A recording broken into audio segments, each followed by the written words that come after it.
Good evening and welcome to the Premier League Review Show for the 23rd and 24th and the 21st and 22nd of December from Thursday to Sunday's matches.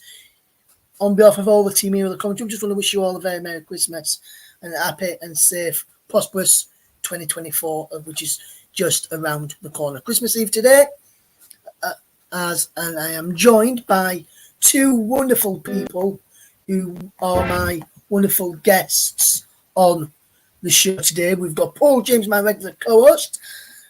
How are you doing today, Paul? I'm good, thank you. Russ, how are you? Yes, really good, thank you, my friend. And also joining us as a guest of Focus on Football. You heard him on the preview show.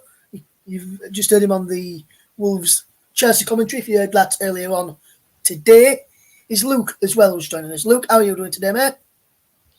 Yeah, not too bad for us, not too bad. You? Yes, good, thank you, Luke. So we're going to get started with the Premier League action from the weekend, and we're going to go into that in just a moment. I'll just put up and let you know the scores from the matches from the weekend. Starting on Thursday evening with Crystal Palace 1, Brighton of Albion 1, Aston Villa 1, Sheffield United 1 was on Friday.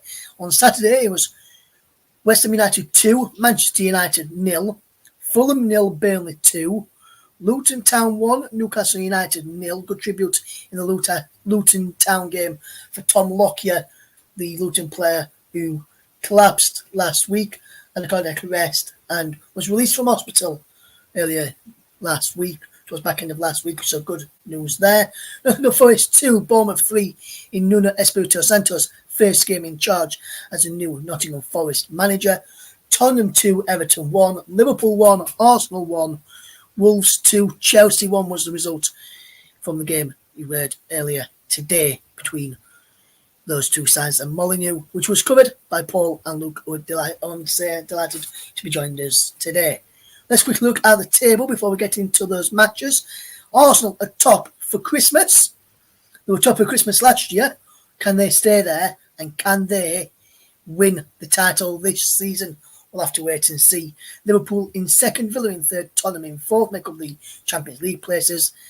Man City are in fifth. They don't play again until Wednesday in the Premier League after their Club World Cup games over the past couple of days. We'll tell you how they went on in the Club World Cup final against Fluminense a little bit later on in this broadcast.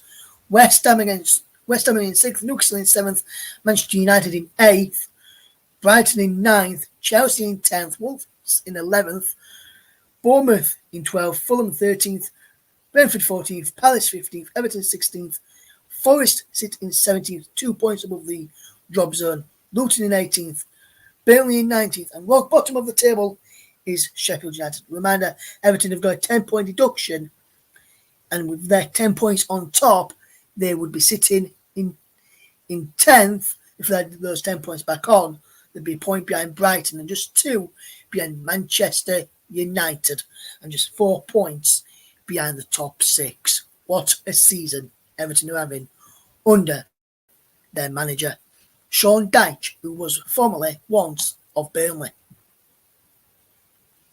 Now let's talk on the matches in the Premier League from yesterday, and I'm going to fetch in the man who was on commentary for this game yesterday. Liverpool against Arsenal, 1-1 draw it was at Anfield. Simicats broke his collarbone in that game as well.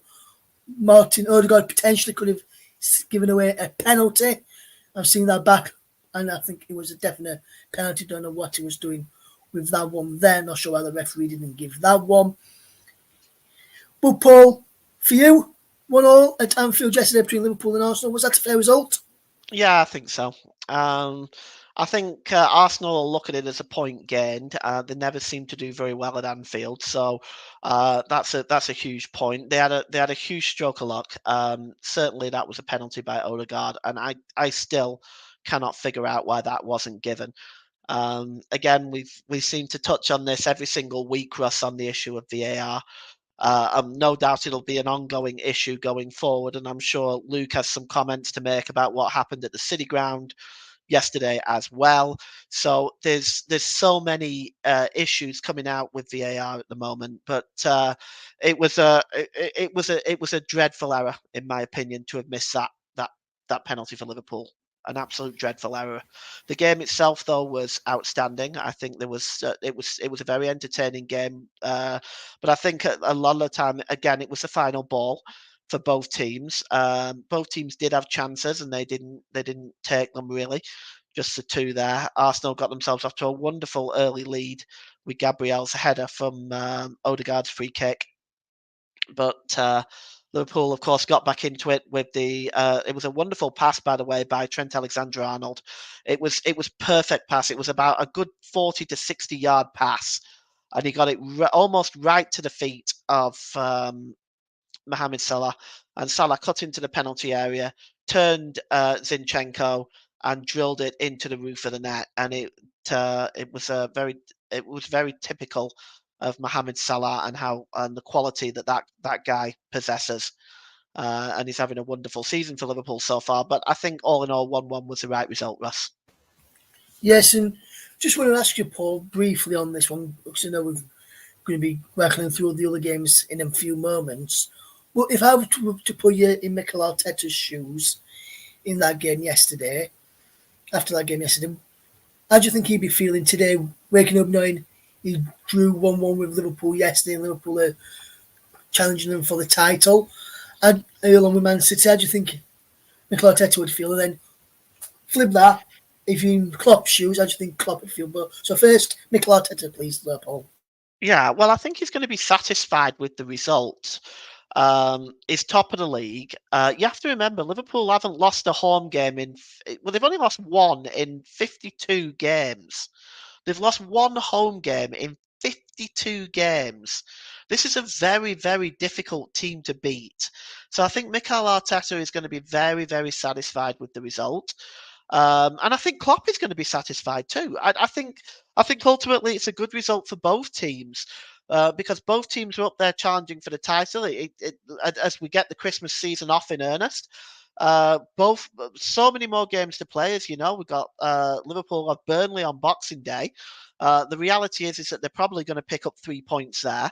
Arsenal have West Ham, which is a very tough game because West Ham are in the middle of some excellent form right now, barring that 5-0 loss to Fulham. They've been playing extremely well. So I think both managers will be satisfied with the result in the end, Russ. Yes, that's what I was thinking as well. But one thing to touch upon from that game as well, Paul, briefly, Tsimikas, broken collarbone, didn't look a very good challenge at what happened there when he took out his own manager and then ended up breaking his collarbone. It's sad to see anybody get injured, especially like that, and hopefully as a speedy recovery from everyone in the commentary and also focus on football as well, Paul. Yeah, I said actually, I think in the commentary, I don't know if you was listening, I said in the commentary that it's very, very sad for him because he was playing quite well up until that point. And yes, just to echo that, we obviously all hope that he recovers very, very quickly and that he isn't out for too long. Yes, absolutely, Paul, absolutely. Next we're going to touch upon is a game which took place at the City Ground. Nuno Espirito Santo in, Steve Cooper out at the City Ground. Nottingham Forest against Bournemouth in fantastic game. 3-2 wins. VAR controversy in that one as well. Willy Boly sent off for Nottingham Forest. First time I saw the incident was this morning, and I was thinking to myself, that's a good challenge. for the first one.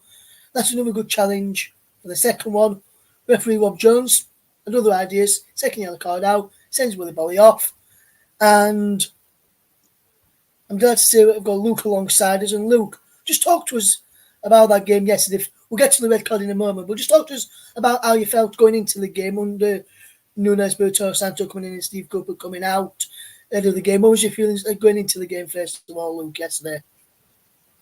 Yeah, there was a lot of apprehension around the game because you didn't really know how the players had come out and react to the change of management. And I mean, it's renowned that Nuno plays counter-attacking football. Thought we were going to play three at the back, but actually we ended up playing four at the back. We ended up playing Origi and Wood from the start, which was also a big surprise. That hasn't happened yet this season. So yeah, I think actually before kickoff there's a lot of confusion as to what we were actually doing team news wise. But yeah, I mean, I was a bit apprehensive going into the game. Didn't know what was really going to happen. Yes, and also, Luke, now moving on to the game, just talk to us about the time inside the ground. What was the tension like when the Bolly made that challenge, which the referee gave the second yellow for, and then give us your thoughts on the decision. I would imagine you've seen the incident back as well, Luke. Well, in the ground, it's worth noting that the first tackle that Willie Bolly did about, I think it was on 5 minutes, was definitely a yellow card. So he was on a booking, and it was a deserved booking for the first tackle. He took the Bournemouth guy out, clean out, and I actually said at the time, "That's an absolutely brilliant tackle, Bolly. Well done. You've earned yourself the booking." But then the second one, we were sitting in Lower Bridgeford. It was kind of going towards Trent End. You just thought that is a superb tackle, and then he sends Bolly off, and we're like, "What? How is that even a yellow card tackle? Never mind a second yellow card. Like, he won the ball." And then when I saw it back at half time, I was even more confused because he wins the ball twice. And then Adam Smith stands on Willy Bolly and goes over. So he's deceived the referee into getting that second yellow card for Bolly. And I've watched it about, I think, 14 or 15 times since last night.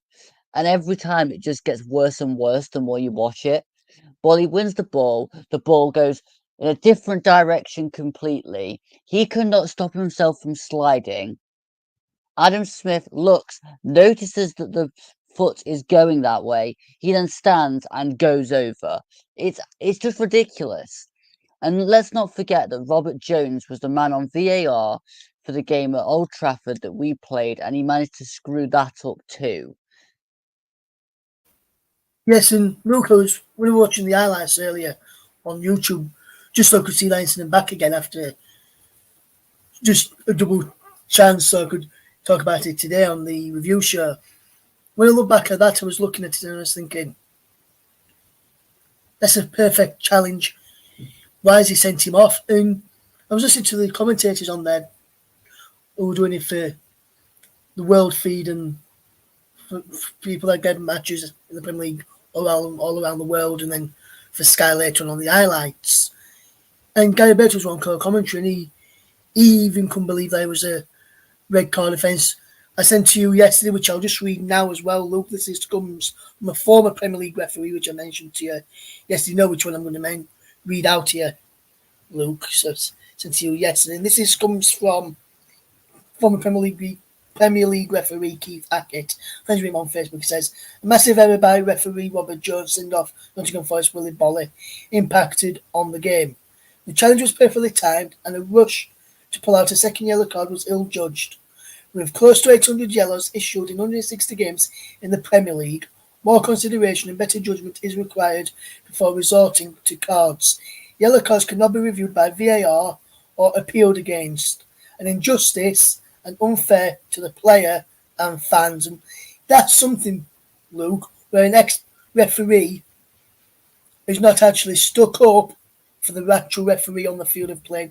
I've noticed how Akiti praises the referees when they do well. When they don't do well, voices his opinion. Whereas one who does it for Sky, Dermot Gallagher on TV, he always 9 times out of 10 always sides with the referee on the field of play at the time, and it's good to see someone else having their opinion and not siding with the referee. Yes, can have an opinion and may still side, or giving their take as well. Whereas Gallagher will go into it and say laws of the game and stuff like that. Whereas he looks at him and decides. And I think what he does, he looks at him and thinks, if I'm refereeing this, what would I do there? And do something like that. And I'm surprised. And like it says, VAR can be reviewed on yellow cards, and they can't be appealed against. For me, Luke, what I'd change, and I'll fetch Pauline on the challenge from Willie Bollitt in a moment or two as well.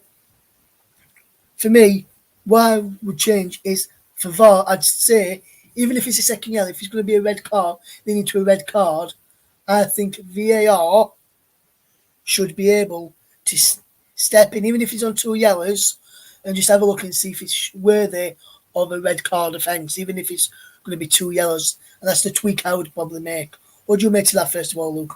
The tweak I would make. Yeah, well, there's a lot of faults to VAR, as we're very well aware. But if you're reviewing a red card offence, but you're not going to review a second yellow to a red card offence, that does not make particularly much sense, because you're still sending the player off. And if they've made a glaring error, why can they not investigate it? Now, it's also worth noting that not only does it impact your side going down to 10 men, but this also impacted the fact that it was one of our central defenders. So we then took off Divock Origi, who was having an absolutely brilliant half up to that point. He's getting some decent areas, linking up well with the players up front, Wood, Alanga, Gibbs-White. He had to go off because we were putting the Akate on, so we had 4 at the back. So that then impacted how we did things going into the second half, when we took off Mangala and put on Hudson-Odoi to try and go for the game a bit more. Then we had to try and make a bit more changes and put Ola Aina on for Toffolo, because Toffolo was knackered. Like, it impacts all over the field of your game plan for the remainder of the game. Not just the one player that gets the sending off. Yes, and we'll come back to the goals in the game in a moment with you, Luke. I'll come back to the goals in a moment with you, because those happened in the second half, this happened in the first. Paul, have you seen this in the red card incident? And if so, what's your take on the red card given to Willie Bollitt yesterday, mate? Well, it was a monumental error. Now, when I looked at it, the first thing I wanted to see was whether or not there was a follow-through challenge after he's won the ball. Because I have seen yellow cards given for that. When you win the ball and you follow through and make connections with a player, I've seen those given. However, when you look at it, as Luke said earlier, as Luke rightly pointed out earlier, he stood on Bolly's leg and then he went over. So this wasn't a follow-through challenge that had gone wrong either. This was the fact that he won the ball first and the player stood on him and then went over. This was a dreadful error. Look, I will say this. I hear what you guys are saying about VAR and possibly introducing a check on a second yellow. But look, at the moment, VAR are getting most things wrong with everything else. And this is why I'm reluctant to sort of give VAR this control to do this, because they're getting so many things wrong at the moment. They're making so many mistakes. It's hard for me to trust them with this. Like, I would like VAR to have less influence on the game, not more. But that's just my opinion. I get your points that both of you are making and the reasons why. Unfortunately, it's not an ideal world. If it was an ideal world and VAR were getting the decisions right, then yes, I would say absolutely. It makes perfect sense. But at the moment, VAR are making a lot of mistakes and they're getting a lot wrong. And I'm very reluctant to give them more influence on the game than they already have. Yes, absolutely, Paul. Thanks for your thoughts. Now, just going back to Luke a second now. Luke, just talk to us on the Anthony, just talk to us on the goals now. First of all, Anthony Langer gave Forest the lead. Solanke brace 2 in 7 minutes, turned the game on its head. Chris Wood pulled one back to equalise on the 34th minute, but then Solanke scored an hat-trick in the 94th minute, which involved Adam Smith, who got Willie Bolly sent off, setting up Solanke for his third goal.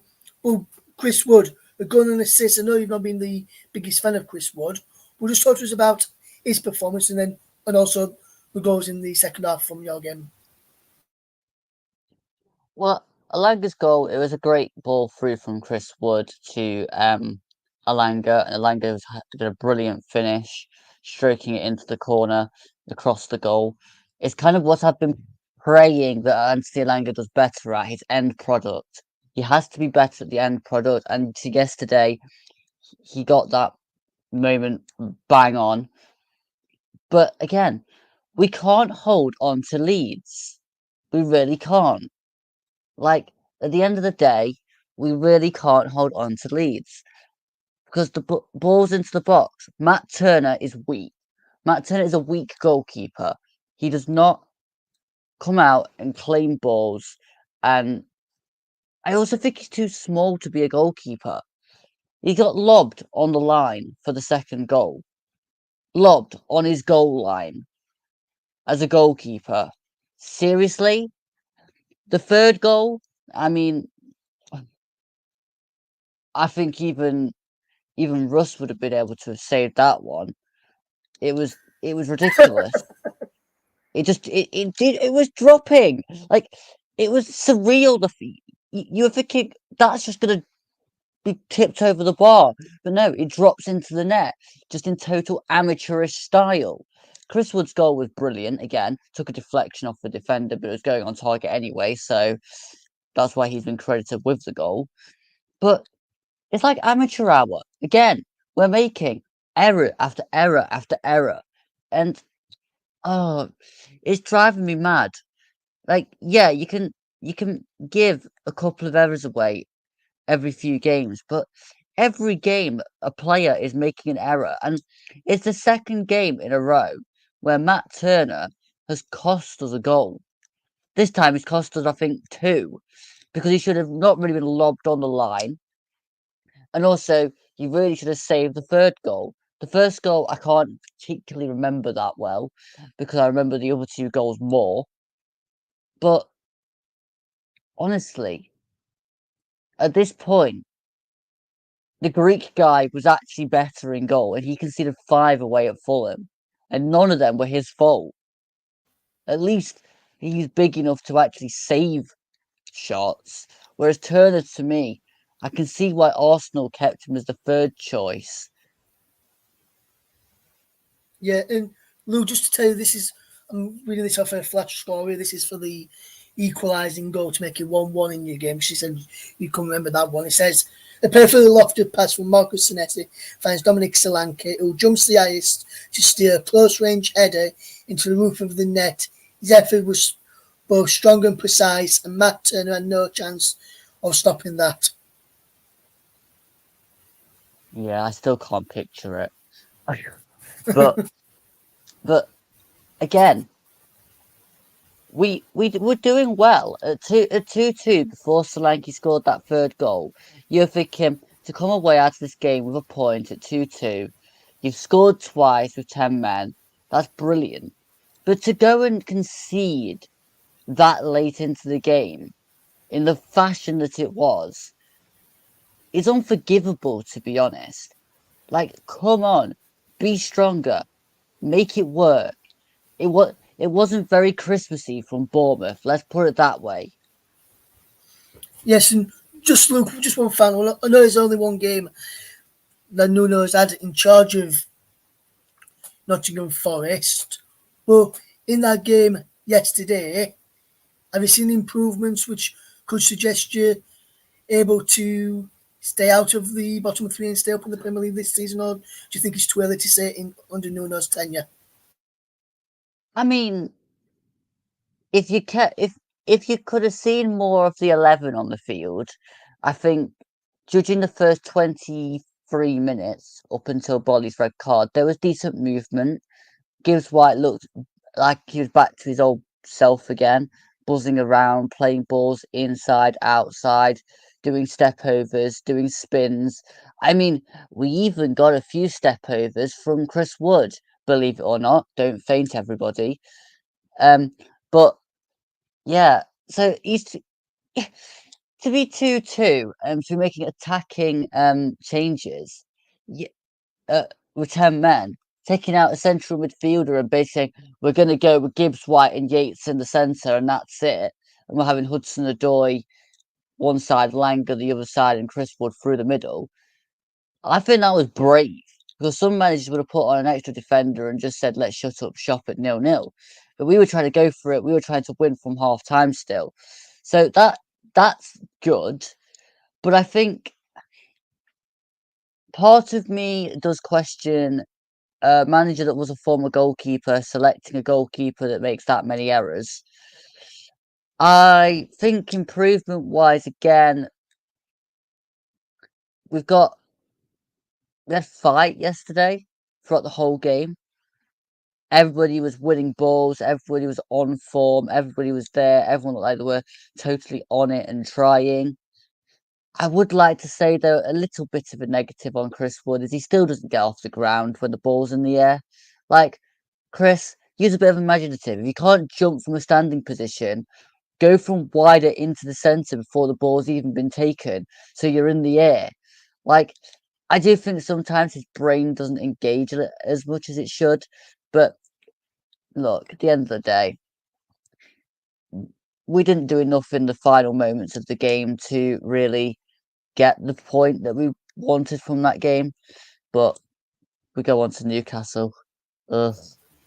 Yeah, and probably the only reason why you probably didn't get enough out of that game in the closing stage is probably because of that red card. If I think, like you mentioned, if you had 11 players there, I think that could have been happening in the end there for you, Luke. Well, thank you, Luke, for joining us. And I just want to say, on behalf of all everyone from Focus on Football listens to the stuff over there, wish you a very Merry Christmas and hopefully have a great and safe New Year. You too. Thanks, Russ. We're now fetching him back in. Paul, as we can move on to our next game now. Crystal Palace against Brighton, 1-1 draw at Selhurst Park. Fantastic.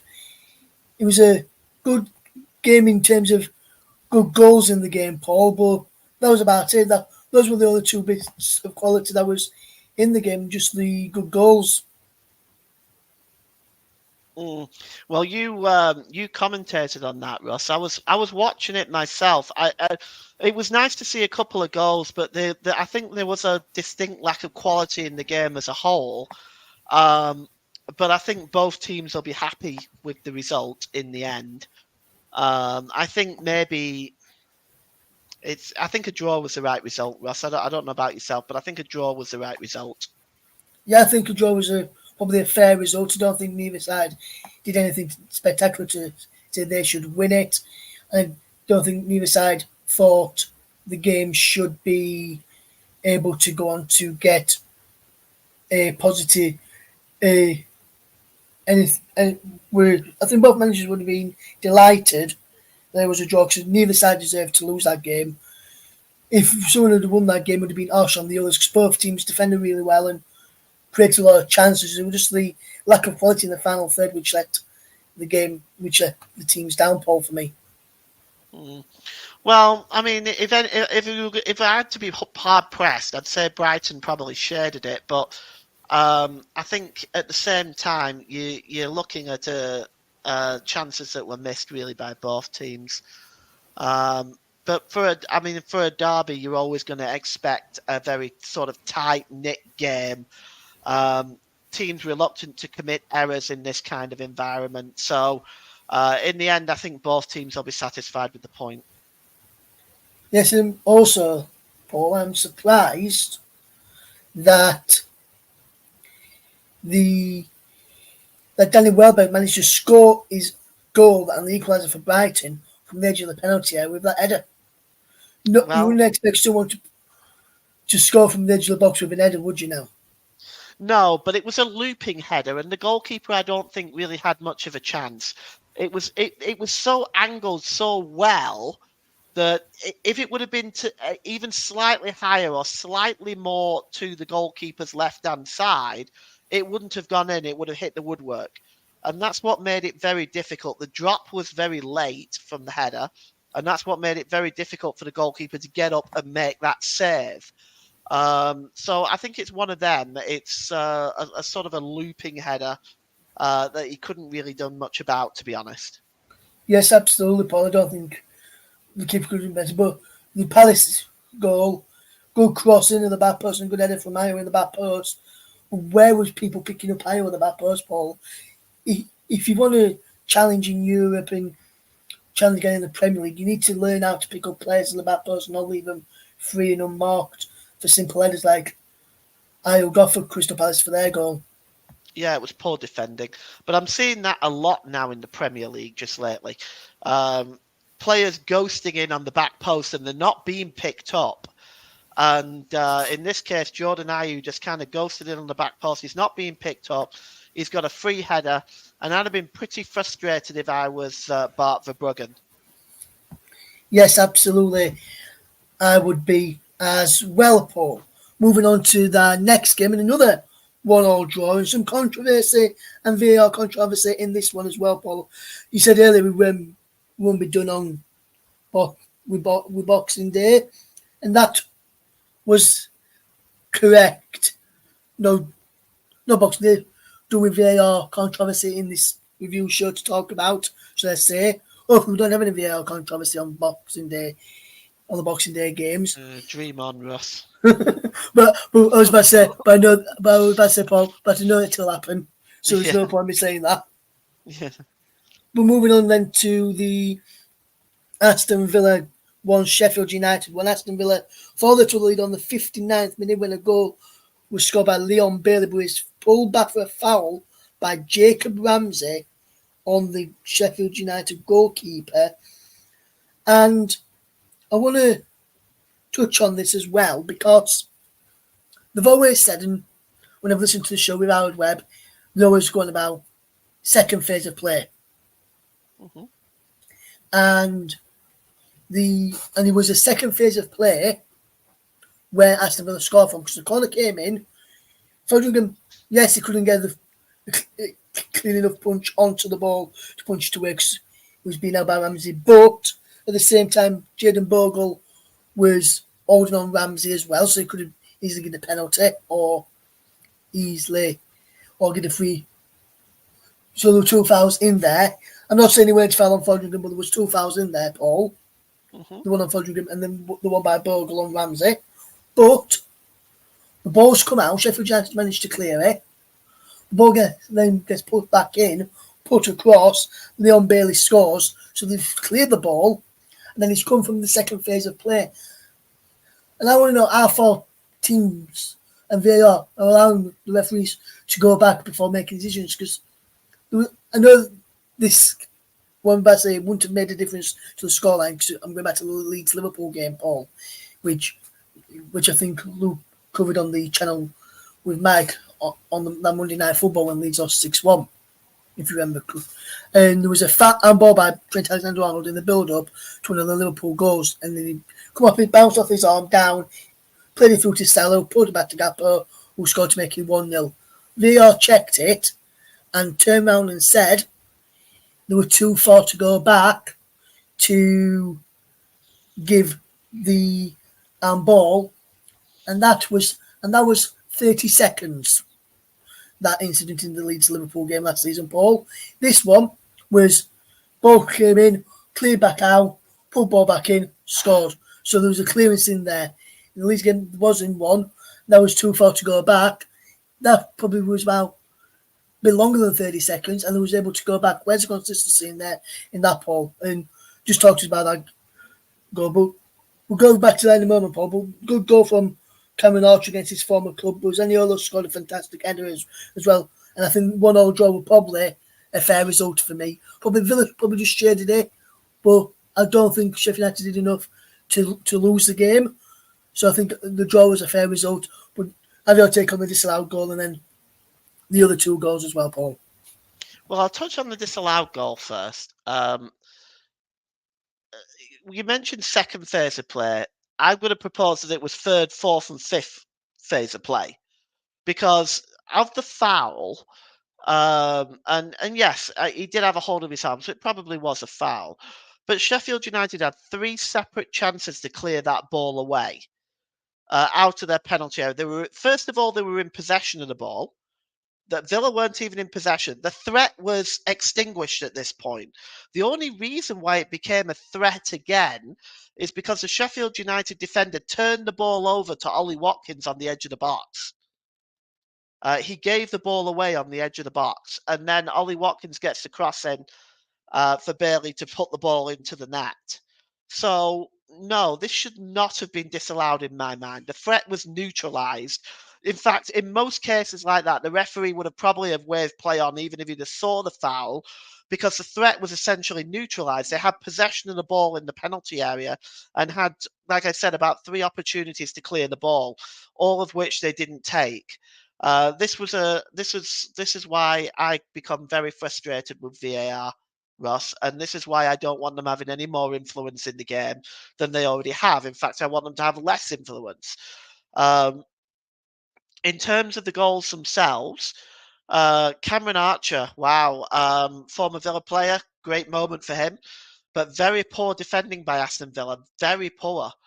And to be honest with you, with the chances that they had, if you look at the statistics, possession-wise, Villa are 77%, almost 78% possession if you want to round the numbers up. 12 shots, only 4 of them on target. They didn't take their chances. They didn't create enough with the possession that they had to say that they deserved to win the game. Were they the better team? Yeah, of course they were. But I don't think they deserve to win because they didn't create the chances or take their chances. I'm not a big believer in saying to a team that, oh, you deserve to win when you don't take your chances, if you miss your chances or you don't create enough.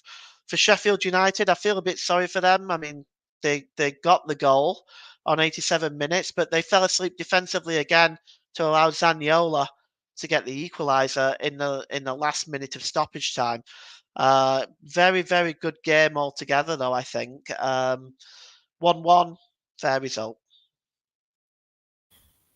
Yes, absolutely, Paul, absolutely. And just looking at some more of the statistics from that game, actually, Paul, as well. I'm just looking expected goals, or XG as people like to call it. Aston Villa 0.86 and Sheffield United 0.58. Expected goals, just so people know, it's calculated how many goals a team should have scored on average based on the number of and quality of shots taken. Just some breaking news just reaching as well, Paul, before we move on to the next game, which ties into the next game actually quite well. And Manchester United have just announced the 25% takeover from Sir Jim Ratcliffe has just gone through. Manchester United have just confirmed that in the last couple of minutes. I can bring you that statement from Manchester United just now. I've just seen it come through. Manchester United have been 25% of the takeover gone through by Sir Jim Ratcliffe. Sir Jim Ratcliffe will. This is what they have had to say. I'm just reaching some news reaching us now. Man United also announced Sir Jim Ratcliffe and Anna's Group will provide an additional $300 million intended to enable the future investment into Manchester, into Old Trafford and Manchester United. They also they've just released a statement. Says today it is entered into an agreement under which Chairman of ASOS and ASOS, Sir Jim Ratcliffe, will acquire 25% of Manchester United's Class B shares and up to 25% of Manchester United's Class A shares. So that's just a bit of breaking news from Manchester United to tell our listeners about. I knew it was going to be happening today, Paul, which is probably a welcome boost to Manchester United after their 2-0 defeat to West Ham yesterday, which ties us nicely on into that. Manchester United have just, in the last few minutes, announced that just gone 4 o'clock in the UK. That's just been announced. So that's good news for them, Paul, in this one, Manchester United. Glazers will not be running the football side of the action. Now, Sir Jim Ratcliffe will be doing the football side, but the Glazers still have the minority shares in Manchester United. So just a bit of news there for Manchester United fans, which broke just before 4 p.m. this afternoon. And we're tied into the game, which they lost 2-0 to West Ham United yesterday. West Ham probably deserve this game from what I saw. Paul, Jared Bowen and Mohamed Kudus, two good strikes from them, especially Mohamed Kudus. Fantastic goal from him. Jared Bowen, again, another fine finish. And he can't seem to stop scoring in the last few minutes. Just looking at some of the statistics in this, Man United had more possession, 65 to 35%. West Ham, 12 shots, Man United 11, 5 on target for West Ham, 3 for Manchester United. But Man United's poor run of form continues. Last time they lost as many league games that they have lost, Paul, was back in 1930-31 season. And do you know what happened that season, Paul? They were relegated. Correct. Man United were relegated from the old First Division at that time. So Manchester United have 18 games played, 9 wins, 1 draw, 8 defeats now. With that, Man United, last time they lost that many games, they were relegated. And Manchester United, not a good time for Eric Ten Hag.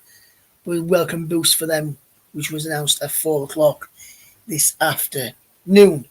But Paul, talk about Manchester United and let's talk about their game. West Ham, for me, from what I saw, deserved to win that game yesterday. Totally dominated Manchester United and left them with no real complaints. Well, I mean, looking at this, I'm looking at the statistics now. The goals came 6 minutes apart. Jared Bowen and Mohamed Kudus. Manchester United had most of the possession, but they were outshot 12 shots to 11, and West Ham had 5 shots on goal and took their chances. The touches and the passes were dominated by Manchester United, but it was apart from that, statistics were quite even. And it goes back to what I said just a few minutes ago in the previous game. If you take your chances when you get them, you deserve to win the game. And that's it. And that's what West Ham have done. They deserve to win the game. It's a great result for them. They're going into a difficult game against Arsenal on the 28th. So that's going to put them in buoyant mood. They've definitely recovered easily from that 5-0 defeat against Fulham. So you have to say that West Ham are looking like a good team right now, well capable of getting a European place, I might add. Yes, Paul, absolutely, mate. And just going back to the Manchester United break news, which we brought to you just a few moments ago, which happened at 4 o'clock. The shares that they're getting, the Class B shares, the 25% of the Class B shares, are held by the Glazer family. Mm-hmm. An offer to acquire 25% of all Class A shares. The Glazer family and the Class A shareholders will receive the same price of $33 per share, and they'll invest a further $200 million into the club. This is from the Manchester United website. We're reading this now. The part of the transition, I also accepted a request by the board to delegate the responsibilities of the management of the club's football operations. This will include the aspects of men's and women's football operations and academies, alongside 2 seats on the Manchester United PLC board and the Manchester United Football Club's boards as well. So if people want to read the full statement regarding the 25% stake that Sir Jim Ratcliffe has bought in Manchester United, you can head over to manchesterunited.com to read the full statement released by Manchester United which was released at 4 o'clock this afternoon. Quick question on that, Russ. Quick question. Did you say the Class A shares or Class B shares? It is. I can tell you again, Paul. This is what it says here. It says on the club statement, Manchester United PLC announced today that it has entered an agreement under which chairman of ISOS, Sir Jim Ratcliffe, INEOS, Sir Jim Ratcliffe will acquire 25% of Manchester United's Class B shares and up to 25% of Manchester United's Class A shares and provide additional $30 million intended to enable the future investment into Old Trafford. Right. So there's a difference between Class A and Class B shares. Class A shares are a consideration of maybe common or preferred stock. Now, there's some enhancements with that with respect to dividends, assets, and sales, and voting rights, which could have an implication as well as a chairman. Now, Class B is a lot more restricted. Now, they can sometimes be converted into Class A. But they may not be publicly traded, and they are usually at a favourable rate.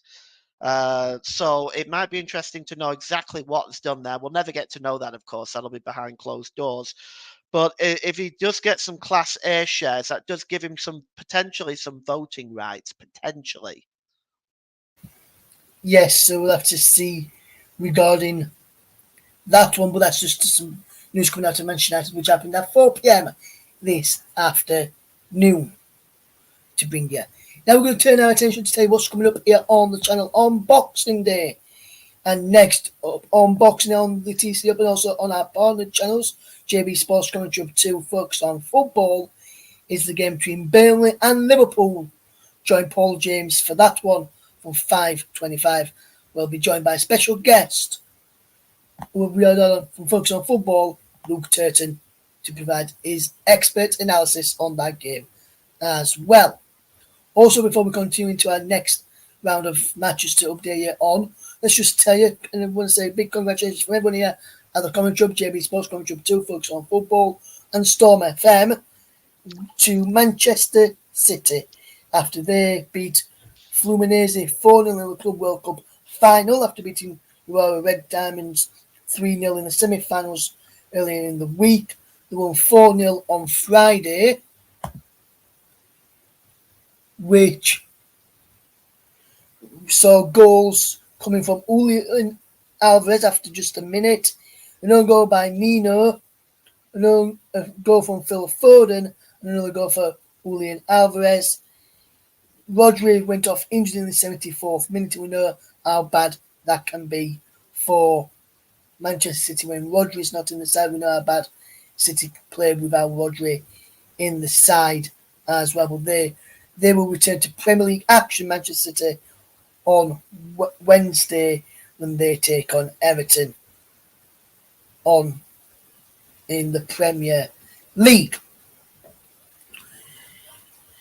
We're now going to move on to our next games in the Premier League, and we're going to move on to Sunday, the 24th of December, so Christmas Eve's special, our Christmas Eve special, which we brought to you earlier on today by Paul James and special guest Luke Turton, for Wolverhampton Wanderers 2, Chelsea 1. And Paul, just talk to us about that game. Fantastic result for Wolves. Probably, I would say, they deserved to win it from what I saw. They played really some good football. Chelsea very, very poor. Very, very poor in that game. And possession, Chelsea had more possession of them.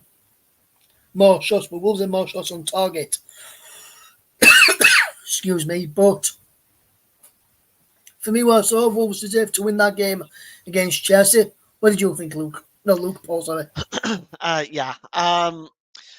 I think so too. I think as the second half progressed, I think it was kind of interesting because Wolves started off quite well in the first half, and then Chelsea sort of took over. In the second half, the same thing. Wolves started really, really well in the second half, got the early goal. Lamena on 51 minutes, of course. Really good flicked header there into the right-hand corner of Petrovic's goal. So they started off the second half really well and looked to try to extend that lead. But as the half grew, Chelsea became more and more of a threat. getting into the game, but again, they didn't take their chances. They dominated possession with 69% possession to Wolves' 31. The shots on target, though, 5 on target for Chelsea off 16, 6 on target off 14 for Wolves. Wolves took their chances. Chelsea did not. I think Wolves thoroughly deserved the victory today, and I think there's a dark shadow over Maurizio Pochettino right now, and I don't know how he's going to get his Chelsea team consistently performing, because right now they're not doing great at the moment, are they? No, they're not. Another bad result for them. I did receive a quote a few moments ago from Maurizio Pochettino, who was speaking after the game today, which made me laugh when I saw this quote here from Maurizio Pochettino, which I'll just bring to you now, Paul. He was speaking on TV after the game. He says too many of his players are young and in the league for the first time. He's again pointing to inexperience, and he's pushing to try and sign some more experienced top players. We'll have to wait and see if that can come to fruition for Chelsea. He's pointing to lack of an experience in his squad at this moment in time, and the players are too young and in the league for the first time, Paul. Do you feel that sounds like a man under pressure? Because to me, that's what it sounds like to me, Paul. Well, yes, but I mean, you have to remember as well. This is the same Maurizio Pochettino that took over Chelsea because they were a young team and because he's good at developing younger players. If they, he wants to try taking over at Burnley. I mean, there's young and inexperienced right there. It's, to be honest with you, I I don't know. I mean, they've spent so much money over the last couple of years. We're talking close. We must be talking over £500 million that they've spent, and they're right down there, probably closer to the bottom three than they are the top three, and they're they're struggling right now, and I don't know about a way out for them at the moment. Um, I do one thing I do have sympathy with Maurizio Pochettino right now is he does have a lot of injuries. There's a lot of injuries there right now, and it's a challenge for him to try to work through that. So that I can accept. But well, he's supposed to be one of his specialities. Is supposed to be uh, getting the best out of the younger players and sort of, if you will, developing them very, very well. So we'll see, but I don't think he's gonna basically state that they're a young team. He's not gonna turn around and say, we lost today, we deserve to lose today. I think right now he's looking for a way to get Chelsea back into winning ways. There's a lot of pressure on managers. I do have a lot of sympathy for him. I wouldn't want to be a football manager for Chelsea at the moment, with the way their owners are, and I wouldn't want to be a football manager in the Premier League, period. Yes, and just seeing some of the stuff as well. As he also went on to say as well, Paul, we deserve much more today. We need to keep pushing. He was asked what the solution was. He says, young teams learn from this sort of game. We have players playing for the first time in the league. They need to adapt. It is confidence and about quality. And a Chelsea fan has responded to his quote there that I've just read out, and he says he doesn't blame Pochettino. He blames Raheem Sterling for squandering the chance that Chelsea had on 31 minutes when he could have squared it to have a Mudryk, or I'm not sure the other one was in the box at that moment, where he was bearing down on the goalkeeper and shot straight to the goalkeeper instead of squaring it. And if he'd have squared it, Chelsea would have been 1-0 up, and the game would have probably been a bit different, Paul. But that Agreed. is. Agreed. Well, Because me a and lot of Luke people are blaming discussed that. Sterling a lot of people are blaming Sterling than Pochettino himself. today. Yeah, I think Sterling definitely should have played that pass. I mean, it was 3-0. It was 3 on the goalkeeper. At that point, he shouldn't be thinking about himself. He should be thinking, well, what's the best way for Chelsea to score here? We've got 3 players bearing down on the goalkeeper. You're not going to go for the shot. You're gonna try to confuse the goalkeeper by squaring it across and taking the goalkeeper's angle away from him and putting the ball into the empty net, which is what he should have done and he didn't do. And yes, I believe it may have been a different result today had Chelsea taken the lead. Yes, we'll have to wait and see.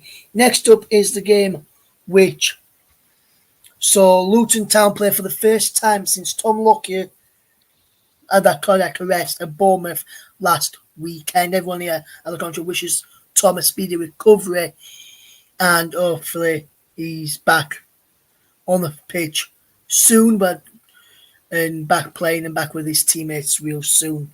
But we wish him all the best for a speedy recovery there.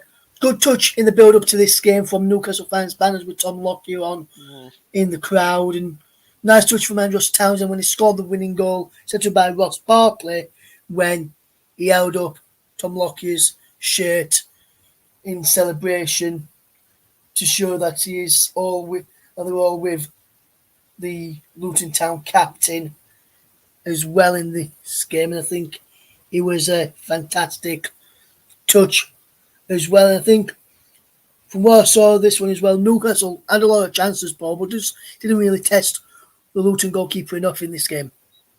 Yeah, first of all, just want to comment on that. The banner that was displayed by the Newcastle fans. There's such a classy bunch of fans at Newcastle. They're some of the best fans in the country, and I thought that was a very, very nice, very, very nice thing to do to have that banner out. Yeah, classy stuff by the Newcastle fans. I actually really appreciated that. I saw it on Match of the Day. As for the overall support as well, and Andros Townsend as well getting the goal and displaying the shirt of Tom Lockyer there, it's obviously that there was much love throughout the all 4 corners of the stadium for Tom Lockyer. So just to echo that, and again to wish our very best to him in his recovery. Turning to the game itself, I think Luton obviously wanted it a lot more than Newcastle did, and they worked hard to get a result. Thoroughly deserved the victory. I think Newcastle were perhaps a little sloppy in parts during this game, and Luton probably could have won by more in the end, perhaps 2 or 3. So, great result for them. A great tribute to Tom Lockyer. As he is in his recovery stage now, and hopefully he'll be back on the pitch in the very near future, and he makes a full recovery, hopefully.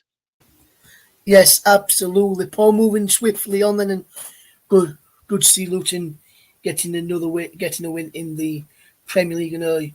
You won't say that, Paul, as it's come at the expense of Burnley. No, I'm very happy that Luton got the victory against Newcastle. I felt they worked hard for it, and I felt they deserved it.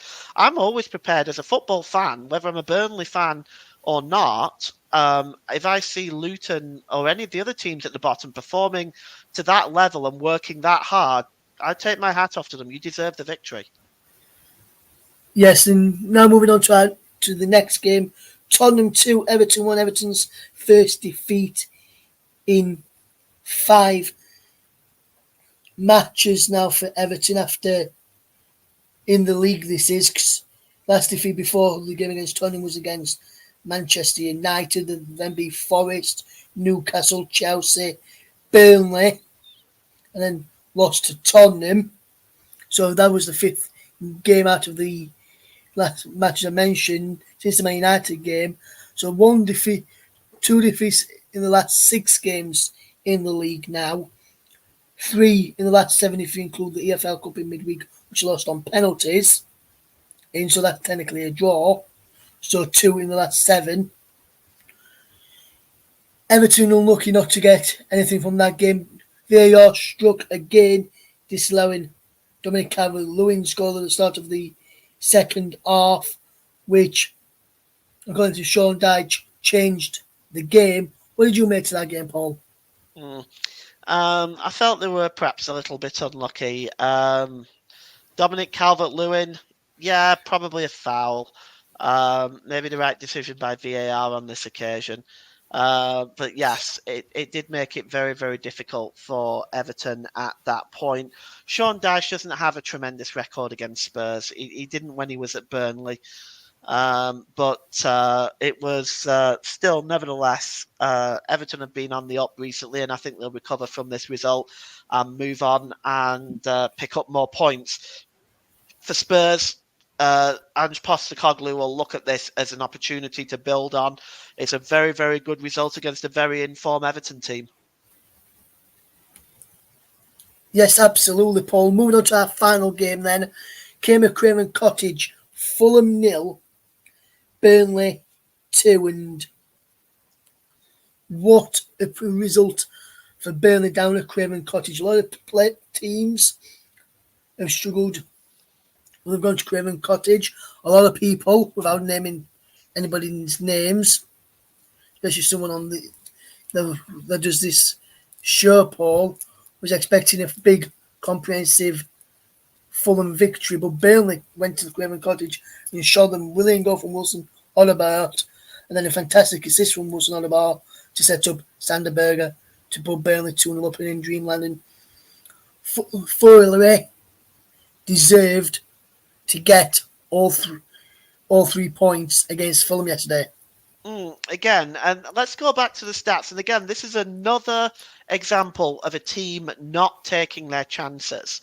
Let's have a look at this. Fulham had 65.6. Let's round it up. 66% possession, and round Burnley's from 34.4 to 34%. So just so we're not using additional points here. So 19 shots were by Fulham, and only 5 of them was on target.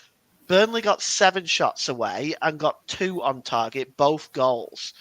Now, the touches for Fulham were 912 to Burnley's 557, 702 passes to Burnley's 362. Safe to say Fulham were a better team, but they didn't take their chances. And this is the thing. They didn't create enough with the ball that they had. They weren't positive enough, and they didn't get enough shots on goal when they didn't take their chances. Burnley, on the other hand, took the two opportunities that they had, the 2 shots on goal. Wilson Odegaard's goal was absolutely outstanding. Beautiful strike. He got an assist on Sander Berge's goal. Wilson Odegaard is going to be a talent, an absolute talent, and he's already looking absolutely brilliant. Burnley deserved, but based on the fact that Burnley took their chances, created what they needed to win, they deserve to win this game. And 2-0, in my opinion, thoroughly deserved. Yes, and Wilson Odegaard played 80 minutes yesterday, Paul, and just some of his stats for you briefly before we wrap up the broadcast. Scored 1 goal, got 1 assist, 31 touches, 11 out of 14 accurate passes, 2 key passes, 1 cross, 1 long ball, both weren't accurate, 1 shot on target, 2 dribble attempts, which wasn't successful. He won 2 out of 5 ground duels. He didn't win his aerial duel. He lost possession 9 times. Made 1 clearance, blocked 1 shot, 1 interception, and 2 tackles he made yesterday. That's Wilson Odegaard, who is only a youngster, and not many people would know about him. He's only 19 years old, French international striker, and to produce those stats in a very competitive league against a very competitive side is really good from the French winger there, Paul. Yeah, he's been amazing. He's a future French international. I don't have any doubts at all. He's probably not going to be at Burnley next season. I think I think they are going to be. Teams are going to pick up on him, and they're going to be interested in bringing him to their club. Probably same with Luca Koleosho too, to be honest. But again, Burnley can celebrate off this. Maybe they can build upon this. If they were to turn around and get something against Liverpool, like a point or something, which I know isn't absolutely impossible job to ask for, but let's assume they did. That could really be a shot in the arm for their season. Yes, absolutely, Paul. Absolutely, my friend. And just want to say big thank you for joining us again. Big thank you to Luke as well. Just a reminder, on Boxing Day, we have got Burnley against Liverpool from 5:25 in the evening, 5:30 kickoff for the Boxing Day game. Hopefully you can join us. Just a reminder as well, there'll be no preview show for the Boxing Day games. There'll be no review show for the Boxing Day games. We're going to take a break for Christmas and for the New Year. We'll be back on either the 3rd or 4th of January with the next review show, which will be for the end of December's matches. Then there'll be another break with the FA Cup coming up. But on behalf of myself, Paul, Mike, JB, Luke, and many others who you've heard throughout the year on the TC Hub, we just want to wish you all a very Merry Christmas and a safe and prosperous New Year. We'll hopefully get to see you again in the not so near future. Make sure you tune in on Boxing Day for live alternative option remote commentary from the Premier League. But from myself, from Paul, and from the rest of the team here at the Commentary Hub, big thank you all for listening. We really do hope you've enjoyed listening to us this afternoon, and this evening, depending where you are in the world, all morning. Thank you all for listening, and have a wonderful and safe Christmas and New Year. From all the team here, Merry Christmas and Happy New Year.